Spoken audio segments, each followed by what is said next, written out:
এক ইমাম বলেছেন, যাকে যেখানকার মাটি দিয়ে তৈরি করা হয়েছে তার কবর সেখানেই হবে। কথাটি কতটুকু সঠিক?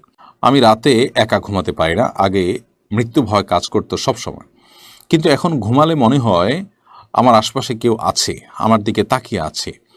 কেউ কাছে কেউ না থাকলে ঘুমাতে পারি না। এমন পরিস্থিতিতে আমার করণীয় কি? পরিপূর্ণভাবে পৃথিবীর সকল গুনাহ থেকে মুক্তি পাওয়ার উপায় কি?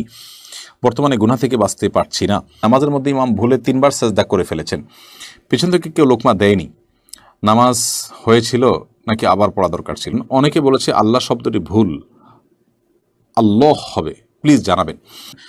মোহাম্মদপুরে ভয়াবহ অগ্নিকাণ্ডের ঘটনা ঘটলো, এরকম প্রায় ঘটছে। অগ্নিকাণ্ড এড়ানোর জন্য ব্যক্তিগত ও রাষ্ট্রীয় পর্যায়ে করণীয় কি? দিন দিন আমার দিনদারি কমে যাচ্ছে, বিশেষ করে নামাজে অমনোযোগী হয়ে পড়ছি, সময়ের অপচয় হচ্ছে। এমন অবস্থায় কি করতে পারি? পরকীয়ার বিষয়টা দিন দিন বেড়েই চলেছে, এই কারণে নানামুখী সমস্যা তৈরি হচ্ছে, এমনকি ঘরের সমস্যা পেশাগত ক্ষেত্রেও প্রভাব ফেলছে। এই বিষয়ে নসিহা কাম্য। অসুস্থতার কারণে সুইসাইড করলে কি গুনাহ হবে?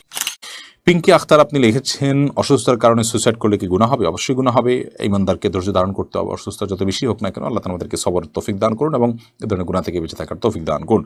শারমিন জাহান আপনি লিখেছেন, নামাজে মহিলারা আওয়াজ করে তেলাওয়াত করতে পারবে? মহিলারা নিজেদের মতো করে রাতের নামাজ যদি হয়, ঘরের মধ্যে যদি হয়, তাহলে একটু আওয়াজ করে পড়লেন, নিজের কান পর্যন্ত আসলে এটুকু জায়েজ আছে। বেপর্দা হয় বা পরপুরুষের কান পর্যন্ত যায়, সেরকম করে তেলাওয়াত করতে পারবেন না।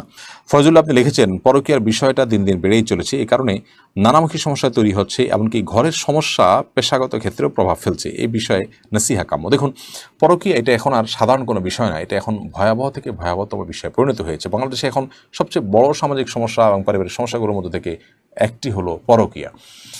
পরকীয়া জর্জরিত হয়ে যাচ্ছে আমাদের পরিবারগুলো, খানখান হয়ে যাচ্ছে, ধ্বংস হয়ে যাচ্ছে আমাদের পারিবারিক বন্ধনগুলো।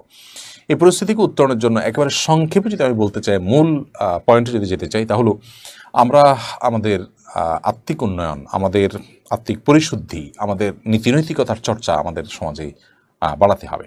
শিক্ষা প্রতিষ্ঠানগুলো থেকে নীতি এবং নৈতিক শিক্ষাকে আমরা আস্তে আস্তে দূরে ঠেলে দিচ্ছি এবং এর ফলশ্রুতিতে আমরা কিন্তু দিন দিন এমন একটা প্রজন্ম দেখতে পাচ্ছি বা এমন একটা সোসাইটি এবং সমাজ দেখতে পাচ্ছি যে সমাজ আমাদের কারোর কিন্তু কাম্য নয়।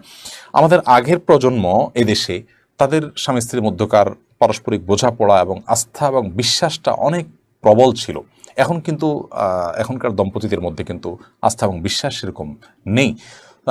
মোবাইলের পাসওয়ার্ড স্বামী স্ত্রী একে অন্যের জন্যটা না জানলে সেখানে রীতিমতো সন্দেহ করা শুরু করেন এবং একে অন্য থেকে লুকাবার মতো নানামুখী উদ্যোগ কিন্তু আমাদের সমাজে এখন নেওয়া হয়ে থাকে, সেটা ওপেন সিক্রেট।